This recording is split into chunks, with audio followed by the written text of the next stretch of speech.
இவைகளெல்லாம் தாண்டி இதுக்கு மேல ஒரு பெரிய ப்ராஜெக்ட் ஒன்று கர்த்தர் வச்சிருக்கிறார். அது என்ன தெரியுமா? அவருடைய மனதையே நம்மளுடைய மனதாய் மாற்றிக்கொள்ள உதவி செய்கிறவராய் இருக்கிறார். இந்த பூமியில பாருங்க, யாருடைய மைண்ட் மற்ற எல்லாரை விட பெஸ்டா யோசிக்கிறதோ அவர்கள் தான் ஆளுகையில் இருக்கிறாங்க. என்னோடு கூட சற்று சிந்தித்து பாருங்கள். ஓகே, யாருடைய மைண்ட் எல்லாருடைய பூமிக்குரிய மக்களுடைய மைண்டெல்லாம் விட கொஞ்சம் அதிகப்படியான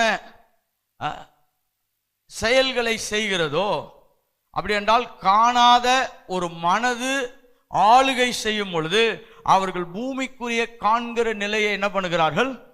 ஆளுகிறார்கள். ஓகே, நான் சொல்றது உங்களுக்கு புரியும் நினைக்கிறேன்.